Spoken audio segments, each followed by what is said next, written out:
It is an undisputed fact of history that during World War II, the Germans ran a network of prison and labor camps both in Germany and in the territories they controlled. Into these camps were sent Jews, prisoners of war, resistance fighters, gypsies, and other people considered enemies of the Third Reich. The largest of these camps was the one called Auschwitz, located in Poland. Those interned at Auschwitz came from all over Europe and consisted of men, women, and children. Those able to work were used as labor for the German war effort. Auschwitz was liberated by the Soviet Army in January of 1945. But that is where the consensus ends. Since the end of World War II, we have been told repeatedly that many of these camps served a darker purpose. The genocide of 6 million Jews and the execution of 5 million non-Jews through the use of homicidal gas chambers in what is now commonly known as the Holocaust. The largest number of people are said to have been murdered at Auschwitz. But there are some people who maintain that these claims of mass murder have never been proven.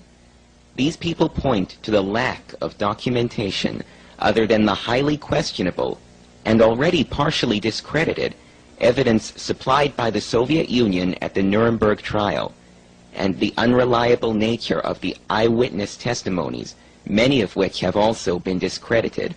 For example, many former camp inmates, as well as American soldiers, still speak of gassings at the Dachau camp in Germany, even though it is no longer held that any gas chamber was ever in use at that camp. Still, the Holocaust is an event that has seemingly grown in importance since the end of the war, taught as fact, usually accepted without question. But how do we know if it really happened? What proofs are offered for those not willing to take history on faith alone? This video deals with, among other things, one of those proofs. One piece in a very large puzzle, the supposed gas chamber at the Auschwitz main camp. This tape is the first in a series of tapes covering my September 1992 trip to Europe to investigate firsthand the sites of the alleged final solution.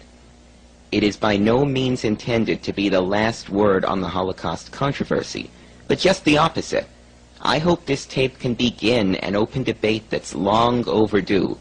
What is fact and what is simple wartime propaganda regarding the event we have come to know as the Holocaust?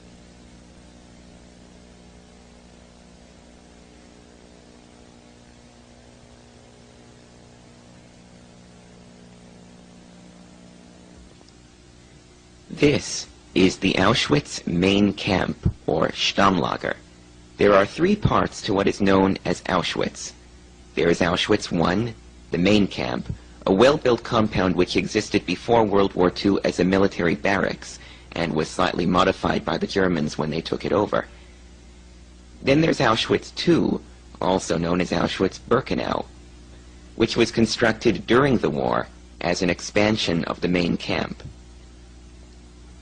And there's Auschwitz III, or Auschwitz-Monowitz, a large industrial area where many inmates were forced to work. It is Auschwitz I, the main camp, which is the center of Auschwitz tourism. It is here that tours are conducted hourly in English, Polish, German, and French. By their own figures, over 500,000 people visit here every year, and the place has become a curious shrine, a mix of crass commercialism and religious reverence, with a hotel, restaurant, gift shop, and booths selling all manner of video equipment, like batteries and videotapes in all formats, so that no one need worry about missing a shot of the final solution. This is a shrine which combines Catholic expressions of identity and mourning with Jewish ones, and this has traditionally caused some tension. Jewish groups have charged that the Poles downplay the role of Jewish suffering, and while few would openly suggest it, it could be said that, in the West, Jews have attempted to monopolize Auschwitz as a uniquely Jewish experience. Already we reach an important point in our examination of the Holocaust. It is an event interpreted differently in various corners of the world. The Soviets have always stressed the suffering of Russians, Poles, Ukrainians, and others. Post-World War II Soviet propaganda films often made little mention of Jews. To the Polish locals, Auschwitz is given a Catholic face, with all the usual fetishes. The suffering of Polish priests and other martyrs is stressed, and the attempted extermination of the Polish people is the preferred theme. But in the Western world, we get a single-mindedly Jewish interpretation, with the non-Jewish deaths being used mainly to keep non-Jewish interest in the Holocaust alive by giving non-Jews some involvement in it. But we are told that even though non-Jews suffered as well, it is the Jews and the Jews only who were marked for extermination. This schism has often resulted in well-publicized disputes, such as the convent of Carmelite nuns who took up residence here at Auschwitz against the wishes of many Jewish groups, and the time a touring Polish Auschwitz exhibit was protested for not being Jewish enough. However, at the camp itself, there's more than enough victimization to go around. The layout of the Auschwitz main camp is fairly simple. A square of barbed wire fence surrounds rows and rows of inmates' barracks, a large mess hall, and a few surprises, which we will get to later. Outside the fenced-in area are the SS headquarters, these two buildings, and the SS hospital and restaurant. Across from that is the building known as Crematorium 1, the infamous gas chamber and crematorium. Most of the inmates' barracks have been converted into museums, which make up the bulk of the guided tour. The rest of the barracks are used as either archives or offices for museum staff. One barrack, Block 11, has been kept in its original state. It was the camp prison, and it is now referred to, naturally, as the Block of Death. Which brings up another interesting point. What is shown on the tour and what is not? During the tour, you are shown the Block of Death, the so-called Wall of Death, naturally right next door to the Block of Death, and exhibit after exhibit specifically designed to affirm atrocity stories and portray Auschwitz as a death machine, a place where internment meant extermination. But what don't they show you? To start with, a building which could conceivably be called the Block of Life, a massive disinfestation complex where Zyklon B gas was used daily to combat lice and the disease they carried. These were the real gas chambers, except their victims were clothing and mattresses, and their purpose was to preserve the health of the inmates. Holocaust experts don't deny the purpose of this building. They just don't like mentioning it. After all, why complicate things?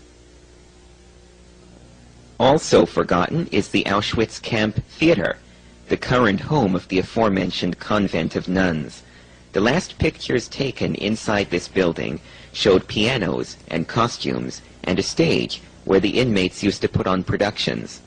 These days, however, the nuns don't allow pictures to be taken inside. And finally, we have the Auschwitz swimming pool. Yes, that's right, swimming pool, situated inside the prison compound, right alongside the inmates' barracks. A beautiful pool with a diving board and starters blocks for races. To their credit, the Auschwitz camp officials have not tried to remove this distraction, but if you want to see the pool, you need to know already that it exists, because you won't find it on the tour. So basically, what we have is a tour that consists mainly of tourists who already believe in the Holocaust story and are perhaps emotionally connected to it in some way, being given a selectively edited tour filled with horror story after horror story, and ending up at the final stop, the gas chamber. At that point, the tour group is emotionally primed to believe anything, and the gas chamber is like the featured performer after a 2-hour warm-up act to get the crowd in the mood. Literally, the gas chamber is the objective proof that everything they've heard on the tour is true, objective proof of the Holocaust. But is it? We'll see in a minute. I went to Auschwitz in September of 1992 to see for myself this place that I have studied for so long. I paid extra for a personal English-language tour guide, a young lady named Alicia who gives tours in Polish, German, and English. And I wore my yarmulke, just so nobody missed the point that I'm Jewish. I figured that way I could ask my questions in a manner that would not make me look like a revisionist. You see, in the past, revisionists haven't had much success in getting answers from the Auschwitz officials. But I would come off as a righteous Jew, wanting to know the real facts, and answer those who say the Holocaust never happened. For the sake of clarity, not only am I a revisionist, I am also quite proudly an atheist. But my parents are both Jewish, so if you're a Jew by birth, you're a Jew by birth. It's not anything I'd be ashamed of. Alicia, like the other tour guides, had to take a class and memorize a spiel to become one.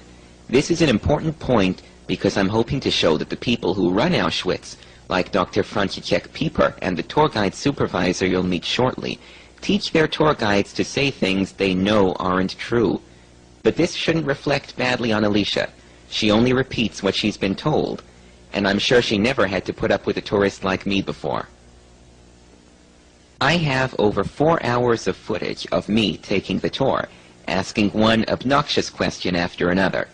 This footage will be re-edited into a separate tape. This time we're just going to concern ourselves with the gas chamber and my interview with Dr. Franciszek Pieper, senior curator and head of archives at the Auschwitz State Museum. I came to Auschwitz as a confirmed skeptic about the gas chamber story. I know to some people critically examining the Holocaust is the ultimate sacrilege, but you'll have to realize that I have no sacred cows, and understanding what really happened is important to me, and I'd ask that you respect that. I know from years of my own research, and the research of others, that proofs of the Holocaust are few. Literally, all there is are the eyewitness testimonies and post-war confessions. There is no picture, plan, or wartime document dealing with homicidal gas chambers or a plan to exterminate the Jews. And we can't use the excuse that the Nazis destroyed all the evidence, because after we had broken the German code, we were able to intercept their secret transmissions, including those that came from Auschwitz. The key to understanding the Holocaust story is understanding the true nature of the things passed off as proofs. Everything that is used as evidence of the Holocaust also can be said to have a perfectly normal explanation. For example, these exhibits are said to be the material proofs of exterminations. There's the piles of human hair. But what does that prove? It's acknowledged that each inmate had his or her head shaved because of the lice problem. That's not denied, so why wouldn't there be piles of human hair? What about the piles of shoes and clothing? Is that a proof? It's a fact that the prisoners were issued a uniform upon arrival, including shoes. So why wouldn't there be piles of inmates' shoes and clothing? It doesn't prove anybody was killed. And that's giving the Soviets and Poles the benefit of the doubt that the clothes and hair are genuinely from the camp during its operation. What about the canisters of gas? No one denies that Zyklon B was used to disinfect clothes and also buildings. Zyklon B was one of the premier pest control agents in Europe at that time. It was present in most of the concentration camps, including those that are not said to have had homicidal gas chambers in them. The typhus epidemic that spread throughout Europe during the war and also spread through the camps called for stringent lice control procedures. In his book, Auschwitz, Technique and Operation of the Gas Chambers, published by the Klarsfeld Foundation and meant to refute revisionists, Jean-Claude Pressac admits that over 95% of the Zyklon B used by the Germans was used to disinfect. He assigns only 5% to homicidal purposes, and this from a Holocaust supporter. So what other proofs are offered? Well, there's the usual pictures of sick inmates, which proves the groundbreaking thesis that people got sick in the camp. Once again, I'll add that nobody denies the typhus epidemic, which resulted in many deaths. Then there's the artwork and the pictures of children, but at this point it's looking pretty bad for somebody looking for objective proofs of the gas chamber. And some of the proofs they present actually work against the concept. For example, they have one of several aerial photographs taken of Auschwitz by the Allies during the war. They don't mention, however, that when blown up, these photos don't show people being gassed or bodies being burned, even though they were taken during the time killings were said to be going on almost non-stop. I won't even go into the special money the Germans printed for Auschwitz inmates, or the fact that even though it is said that Jewish children were killed immediately, both Anne Frank and her sister were sent to Auschwitz and survived, later being transferred to the Bergen-Belsen camp, where they are said to have died from typhus. But all this bickering would be pointless if we could see a genuine gas chamber for ourselves. That, of course, would most effectively end the argument. Which brings us to the building I'm standing in front of, the gas chamber and crematorium. Pictures of this building have been featured in book after book on the Holocaust. After all, what better proof it all happened? Revisionists don't dispute that this is a real building from during the war. We say that it was indeed a crematorium and a mortuary, which also was used as an air raid shelter for the SS men in the hospital and restaurant right across the street from it. The Auschwitz people say it was indeed a mortuary and a crematorium, with the mortuary part, which you're looking at right there, later being used as the gas chamber. They also say that it was used as an air raid shelter. And they have, in the past, admitted that the large brick chimney at the side of the building is a reconstruction, which is no big shock to anybody because it clearly isn't connected to the building in any way. Now let's go inside. Once inside, we can see why revisionists have had such a field day with this building. Obvious marks on the walls and floors, where apparently walls had been knocked down, equally obvious holes in the floor where bathroom facilities had been. We maintain that, unlike the large hollow chamber we now see, this room had once been 5 rooms, including a bathroom. I should add that there is no Zyklon B blue staining in the walls, as there would have been with repeated Zyklon B use, and as there were and still are in the disinfestation chambers. A flimsy wooden door with a big glass pane in it, and a doorway with no door and no fittings for a door leading to the crematorium ovens. And I should also mention the big manhole right in the middle of the gas chamber. Yet the building does have what appears to be evidence of criminal usage. 4 holes in the ceiling, which lead to the roof, where 4 little chimneys stand. It is said that through these 4 holes, Zyklon B crystals were dropped. And indeed, there seems to be no other explanation for them.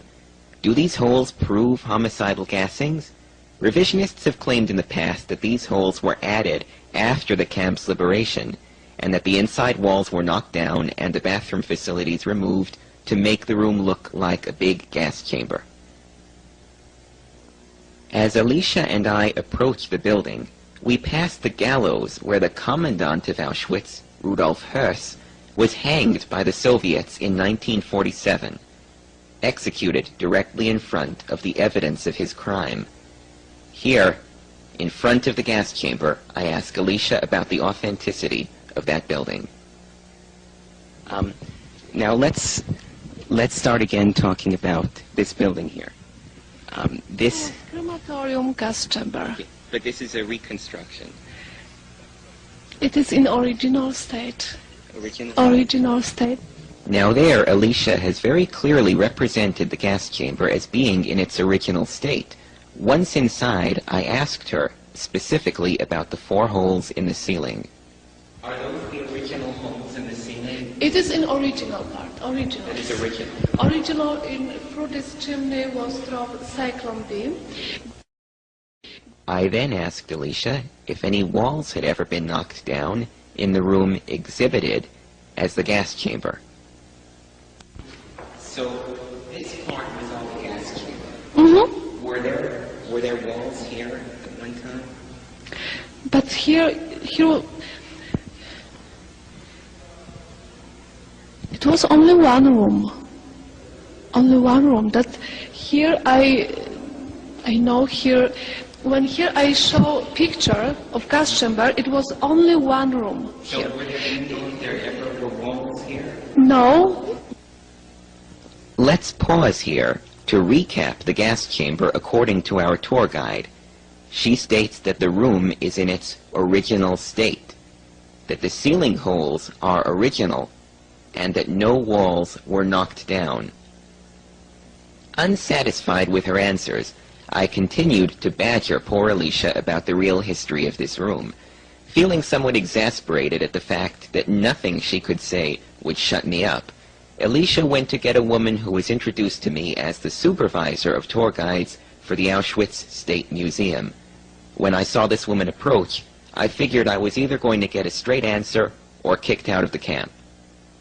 This is what I can suggest. It will be much better to go to our scientists in the State Museum and to talk with. They show you a lot of plans which we still have in the archives. Where would that be? I don't think that it's open today, but probably in Monday it will be possible. That's the Auschwitz State Museum? Yes. Is that in Oswiecim? Is that Here, in block number in 24 and 23, I'm not sure about Would it. it be possible for me to make an appointment to see him on Monday, perhaps? That's true. So it was here that it was first suggested I meet with the head of archives and senior curator, Dr. Franciszek Pieper. Still, fearing that such a meeting might not come about, and assuming that the supervisor was probably in the loop regarding any reconstructions, I decided to get her input regarding the supposedly original holes in the ceiling. Are those the original holes in the ceiling? No. They've been rebuilt? Yes, Okay. After the war? after the war. So, if you're keeping score, that makes it 1 vote for original, 1 vote for not original. I guess that would make Dr. Pieper the tiebreaker. Now, before we proceed any further, a little digression is needed about some genuine Holocaust revisionism. Dr. Franciszek Pieper is one of the Holocaust experts most directly responsible for the lowering of the Auschwitz death count. Along with other scholars like Israeli Holocaust expert Dr. Yehuda Bauer, it was decided around 1989 to admit publicly that fewer people died at Auschwitz than had previously been reported. In his book, Auschwitz, How Many Perished, Dr. Pieper concludes that the old Soviet-provided figure of 4 million is wrong, and that the real figure is closer to 1.1 million. Now that's no small revision, an admission that the Soviets exaggerated the figure by almost 4 times. We can also see how the fraudulent figure has been an ingrained part of supposedly factual Holocaust history for almost 50 years. As late as 1988, in the official Auschwitz State Museum guidebook, you'll find on page 19 an official affirmation of the 4 million figure. The Soviet State Extraordinary Commission for the Investigation of Nazi Crimes stated that no less than 4 million people perished in Auschwitz.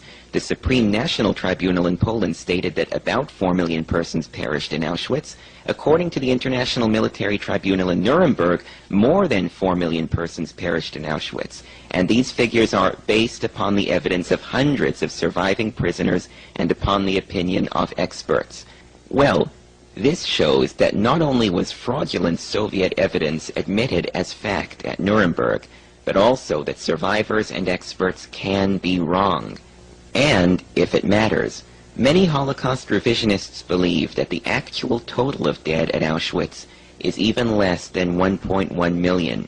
But still, there is no possibility that even the most extreme Holocaust revisionist in the world could possibly revise the figure any more than the Holocaust experts already have. Which rather neatly brings us to this man, Dr. Franciszek Pieper. I interviewed him in his office at the Auschwitz State Museum. At first, he was a little apprehensive about being videotaped. But I explained to him that since I already had the tour guide on tape, giving out what I had now come to believe was incorrect information, I should have a videotape which could set the record straight. Once he consented, I immediately asked him about changes made in the gas chamber. The first and the oldest gas chamber which existed in Auschwitz I, this camp were now here, operated from autumn 1941 to December 1942, approximately 1 year. Crematorium nearby this gas chamber were belonged to the middle of 1943. In July 1943, the crematorium was stopped, and the bodies of the prisoners died in Auschwitz I were from the time transferred to Birkenau. In 1944, in connection with the bombardment of Auschwitz by Allies air forces, empty crematorium number 1 and gas chamber in Auschwitz I were adopted as air shelter. The the additional walls were built inside the former gas chamber.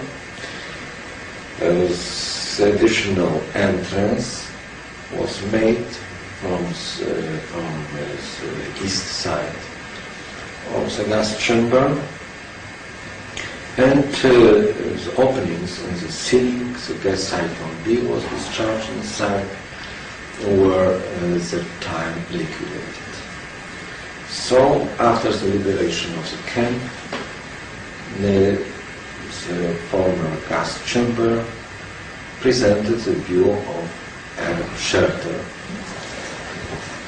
In order to gain the earlier sight of this object, the inside walls built in 1944 were removed, and the opening and the ceiling were made anew. So now this gas chamber is very similar to this one which existed in 1941, 1942. But not all details were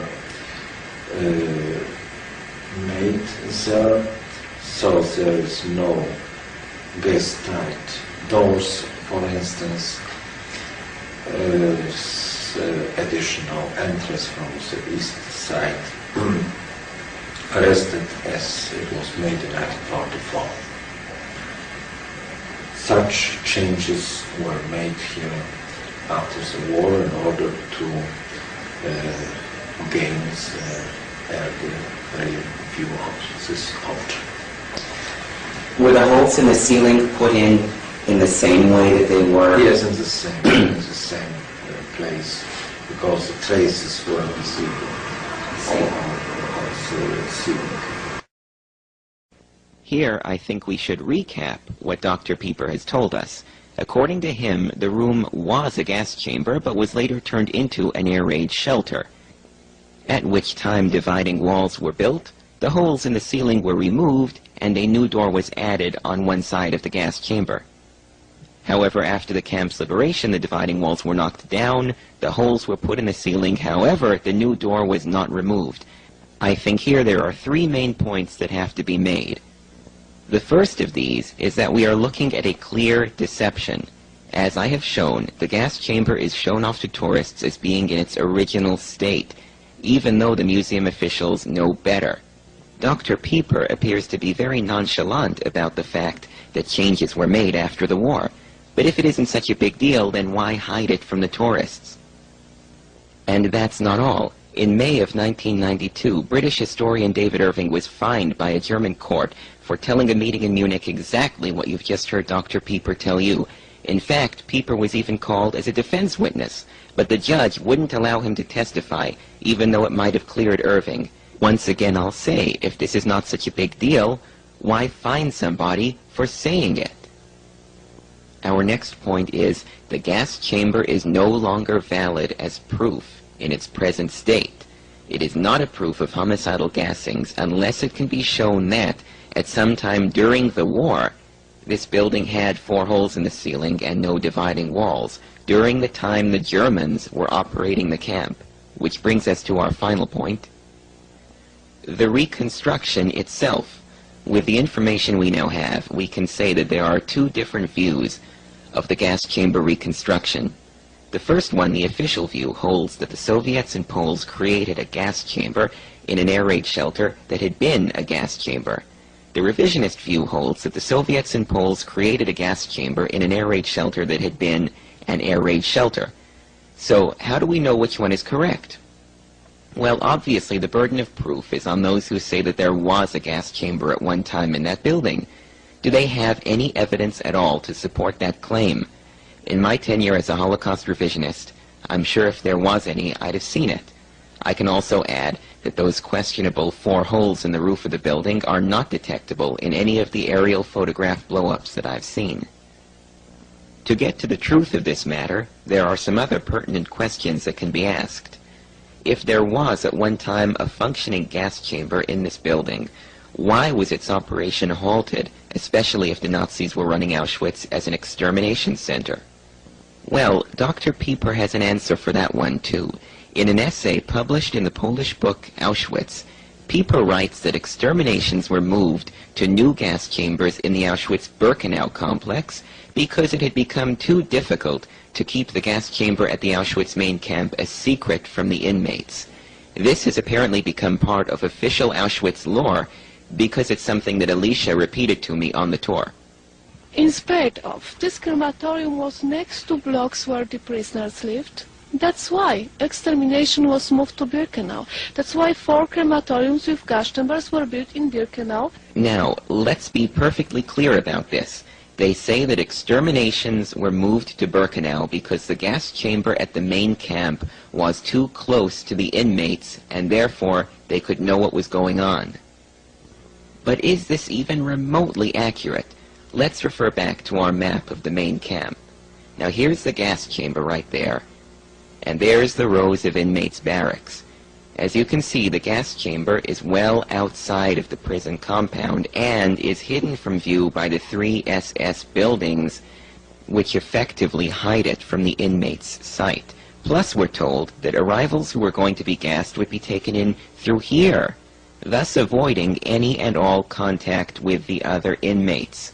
This was a gas chamber that could have functioned completely isolated from anybody's notice.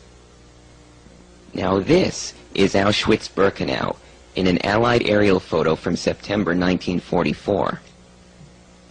These are the 2 crematoriums and gas chambers, with the crematoriums above ground and an L-shaped below-ground rooms that were either gas chambers or mortuaries. And here you have the rows and rows of inmates' barracks. Now the thing that becomes immediately clear is there is nothing but a barbed wire fence hiding the inmates' barracks from the gas chambers. And this over here was the Auschwitz sports field right next door to the gas chambers. And another thing to notice is not only could you see the gas chamber parallel with the barracks, but you could see diagonally to the one across the way from you. Nothing was hidden from the inmates. Another interesting thing was the train that would come up carrying the doomed inmates. You would have thousands of inmates being marched off the trains into one of these 2 gas chambers in full view of the entire camp. This was a spectacle that nobody at the camp could miss. They would see thousands of people marching into those buildings and nobody coming out. These were gas chambers that were not isolated from anyone, and indeed, when these aerial photographs were released in the late 70s, they contradicted many supposed eyewitness claims about how the Nazis had tried to camouflage the gas chambers at Birkenau. I spent several days here at Birkenau, and the footage I have, which is available on a separate tape, dramatically shows everything I've just been saying. Frankly, I don't think Pieper's claim holds any water. Another question that should be asked, is there any Zyklon B residue in the gas chamber, knowing that cyanide gas would in fact leave a residue? In 1988, execution equipment expert Fred Lucher conducted forensic examinations on the gas chambers at Auschwitz to answer that question. He took samples from the 4 gas chambers at Birkenau, the one at the main camp, and a control sample from one of the disinfestation chambers that we know did use Zyklon B. Now, the gas chamber samples showed almost no appreciable traces, whereas the disinfestation sample literally went right off the scale. More importantly, though, in 1990, the Institute of Forensic Research in Krakow decided to conduct their own forensic tests to see if they could refute Fred Lütjer's findings, and they did this with Dr. Pieper's help. And their own tests got back the same results. So since then, the question has not been, are there any appreciable traces of Zyklon B residue in the gas chambers, but instead, why are there not any appreciable traces? I put this question to Dr. Pieper. I asked him, why are there so few appreciable traces in the homicidal gas chambers compared to the large amounts of traces found in the disinfestation chambers? In gas chamber, gas Zyklon B was operated very short time, about 20, 30 minutes during 24 hours, and in the disinfection rooms it operated the whole day and night. And such was the procedure of using gas in disinfection rooms and gas chamber. Now let's be perfectly clear about what Dr. Pieper is saying. I ask him, why is the residue count high in the delousing chambers but low in the homicidal ones? And he answers, because the delousing chambers were used, quote, day and night, whereas the homicidal ones were used, quote, about 20-30 minutes during 24 hours, which would account for roughly 1 gassing a day. Now, not only does this contradict the eyewitness testimonies, which speak of repeated homicidal gassings going on day and night, but Dr. Pieper also manages to contradict himself, because later on in the interview I ask him how many groups of people a day would be gassed, and he too speaks of repeated gassings. How many groups of people every day were gassed in Krima 2 and 3? Do you know? It's difficult to say, because there were periods when gas chambers were used every day, and several actions repeated, gassing, burning, and so on. We have to ask this question. Could the high death rate at the camp have occurred if the gas chambers were used only 20-30 minutes during 24 hours, as Pieper initially claimed they were? In a New York Times article about the aforementioned book by Jean-Claude Pressac, written to refute revisionists, New York Times writer Richard Bernstein writes that, according to Pressac, it would have been necessary for the extermination rooms to have been emptied of corpses and refilled with new victims every half hour or so, as would have been necessary for such a large number of victims. In other words, he realizes that for such a high death rate, multiple gassings every day at an extremely fast pace would have been necessary.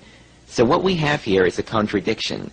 The concept of limited use of the chambers could conceivably explain the lack of residue, but limited gassing contradicts eyewitnesses and makes the high gassing death rate technically impossible. Also, the concept of limited gassing makes ridiculous the idea of German intent to completely wipe out the entire Jewish population. Literally, to support one part of the Holocaust story, Pieper ends up jeopardizing another. Unfortunately, what passes for Holocaust history has become such a complex balancing act of rationalizations. This is why its proponents prefer you not ask too many questions, like the ones concerning Zyklon B. And what about the gas itself? We are shown many canisters of Zyklon B gas as proof of the final solution, but apart from delousing, which everyone agrees on, and homicidal gassings, which the Auschwitz officials maintain, did the gas have any other uses? Also for disinfection of the buildings. So there was such... Was it routine for the buildings to be disinfected? From time to time, such actions were carried out. to remove lysis. Now let's recap again. We now know that Zyklon B gas was used to delouse clothes, to disinfect buildings, and if you'll remember the calculations of Holocaust supporter Jean-Claude Pressac, over 95% was used for disinfection, with only 5% or less used for homicide. This seems like a great amount of effort on the part of the Germans to preserve the health of people who were meant to be exterminated. And I think at this point we can move on. We return now to our job of trying to decide between the two alternate views of the reconstructed gas chamber. Is it a fake or a faithful reconstruction? One very important question is this: can we trust the Soviets to have faithfully reconstructed the gas chamber? Since there is no wartime proof of there ever having been 4 holes in the ceiling, or of any gas chamber usage, we literally have to take the Soviets and Poles at their word that they simply returned the 4 holes to where they had originally been and reconstructed, instead of fabricated, a gas chamber. If we're going to try to establish Soviet intent, we need to look at what precedent there is concerning Soviet truthfulness regarding the Holocaust story. Do the Soviets have a history of fabricating Holocaust evidence or using deception to support the concept? Well, as we've already shown, the Soviets quite brazenly exaggerated the figures of dead at Auschwitz by at least 4 times. But was this simply a well-intentioned error on their part? We are told in the Auschwitz guidebook, and also by other sources, that the reason it was so difficult to ascertain the number of victims at Auschwitz was because the Nazis had destroyed the appropriate records. This concept was also repeated to me by Dr. Pieper. Who initially came up with the figure of 4 million people dying at Auschwitz? It was estimated by the Soviet function by investigating the Auschwitz because of the fact that the Nazis destroyed the documents of the camp. But in fact, the Auschwitz camp death records were held by the Soviets, not released until 1989. These documents were not destroyed by the Nazis. I think we can assume that during all those years the Soviets were handing out their exaggerated death figures. They knew they had these books in their possession. We can also look at discredited charges made by the Soviets and supported by the other Allies at the Nuremberg trial. The Soviets claimed that there were steam chambers for killing inmates at the Treblinka camp in Poland. Now, of course, that claim has been quietly dropped. Also dropped are the claims of electro chambers. Most interestingly, we have the Soviets at Nuremberg claiming that it was the Nazis, not the Soviets, who murdered the thousands of Polish officers in the infamous Katyn Forest massacre.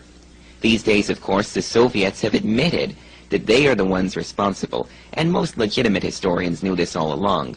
But at Nuremberg, the Soviets claimed that the Nazis bribed and threatened people to falsely blame the Soviets. The now discredited atrocity stories of Nazi-created shrunken heads and human skin lampshades were also exhibited as fact. And in an almost inconceivable charge, it was claimed that the Nazis exterminated Jews with an atomic bomb. Also presented as fact was the story that the Nazis made soap from the bodies of Jews. Let's examine this one a little more closely. Now, the Soviets actually submitted supposed Jewish soap at the Nuremberg trial, but today, Holocaust scholars like Raoul Hilberg, Yehuda Bauer, and Deborah Lipstadt agree that these accusations are groundless. But let's be more specific here. Simon Wiesenthal, perhaps one of the most recognizable names in the Holocaust arena, wrote in 1946 in a series of articles for an Austrian Jewish paper about boxes of Jewish soap. On the boxes were the initials RIF, pure Jewish fat. These boxes were destined for the Waffen-SS. The wrapping paper revealed with complete cynical objectivity that this soap was manufactured from Jewish bodies. The civilized world may not believe the joy with which the Nazis and their women in the general government thought of this soap. In each piece of soap they saw a Jew who had been magically put there and had thus been prevented from growing into a second Freud, Ehrlich, or Einstein. How very fiendish! It's not hard to imagine such devilish behavior after decades of seeing two-dimensional Nazi villains in movies and on TV. The soap story has also been immortalized in William Shirer's best-selling Rise and Fall of the Third Reich, as well as in countless other Holocaust articles, books, and even school textbooks. But can we speak with such certainty about this incredible atrocity? Nowadays, those designated as Holocaust experts are as firm as Wiesenthal and Shirer regarding the soap story, except that they say it isn't true. In 1981, professor of modern Jewish history and Holocaust expert Deborah Lipstadt wrote in a letter to the Los Angeles Times that the fact is the Nazis never used the bodies of Jews, or for that matter anyone else, for the production of soap. The soap rumor was prevalent both during and after the war. It may have had its origin in the cadaver factory atrocity story that came out of World War I. The soap rumor was thoroughly investigated after the war and proved to be untrue. Now that's pretty clear. And Shmuel Krakowski, director of archives at Israel's Yad Vashem Holocaust Center, confirmed in a Chicago Tribune article titled "A Holocaust Belief Cleared Up" that historians have concluded that soap was not made from human fat. Now I have a few reasonable questions. First, has anyone told Simon Wiesenthal that he's wrong? Secondly, if there was no soap made from Jews, then that means the Nuremberg soap and the testimony about human soap at Nuremberg is wrong.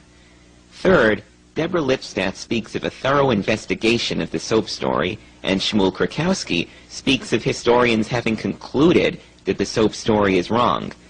By speaking of a thorough investigation and a consensus by historians, Lipstadt and Krakowski are able to drop the soap story while at the same time affirming their faith in the soundness of establishment Holocaust history. But is that faith appropriate? Not only was the soap story not thoroughly investigated and refuted after the war, but even today there is no consensus among historians and experts concerning the soap story. As recently as 1991, Village Voice columnist Nat Hentoff was still talking about having seen Jewish soap with his own eyes. And Dr. Pieper? Well, he still supports the discredited soap story. There were such attempts of using human flesh for soap in other concentration camp Stuttgart by the Danes. So that was where it was done. There were many such attempts. As you can see, the Holocaust experts prove themselves hypocrites when they tell you that there is no need to question the Holocaust story, that it has already been proven beyond question. And here I don't mean to suggest that the soap story is the only thing the experts are not in unison about. Far more importantly, even though they present a united front in support of the gas chamber concept, many of them realize that there is little documentation for it, which brings us to the real myth of the Holocaust. The myth is that the existence and use of homicidal gas chambers is well documented. In fact, the thing that really got me interested in this subject in the first place was the lack of documentation for gas chambers presented in the standard Holocaust works, and the contradictions and guesswork inherent in the evidence that was presented. Several times now we've mentioned the book by Jean-Claude Pressac. This book was published in 1989 by the famed Nazi hunting duo the Klarsfelds, and heralded as a final refutation of Holocaust revisionism. In his book, Pressac offers this damning condemnation of what has passed for Holocaust history among traditional historians. Pressac says that his book demonstrates the complete bankruptcy of the traditional history, a history based for the most part on testimonies, assembled according to the mood of the moment, truncated to fit an arbitrary truth, and sprinkled with a few German documents of uneven value and without any connection with one another. Also in 1989, Jewish Princeton professor and refugee from Hitler's Europe, Arno Meyer, wrote in his Holocaust book, Why Did the Heavens Not Darken?, that sources for the study of the gas chambers are at once rare and unreliable. Meyer also wrote that more Jews died in Auschwitz of natural causes than by gassings or shootings, and his book angered other Holocaust experts who've called it everything from dangerous and ugly to a perversion of the Holocaust. My point is, when the experts tell you that there is no room for debate about the gas chamber story, they are hiding the fact that they debate each other about it frequently. Oftentimes, the reason for a reluctance to answer hard questions about the gas chambers comes from the fact that the experts secretly realize that the gas chambers are simply not well documented, and that much of the documentation we have has already been discredited.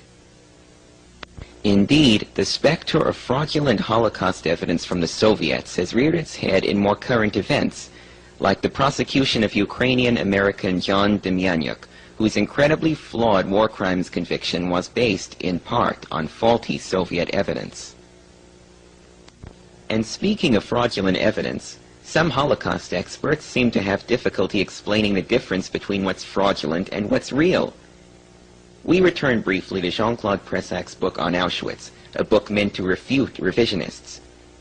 Here he shows us a picture of a gas-tight door from a delousing room which he claims the Soviets falsely represented to be from a homicidal gas chamber. Yet several pages later, he shows us a door which he claims is a genuine homicidal gas chamber door because of the metal hemispherical grid protecting the peephole. Pressac offers this door as a proof that homicidal gassings occurred, but there's just one unanswered question. How does Pressac know that this door, too, isn't a Soviet put-on?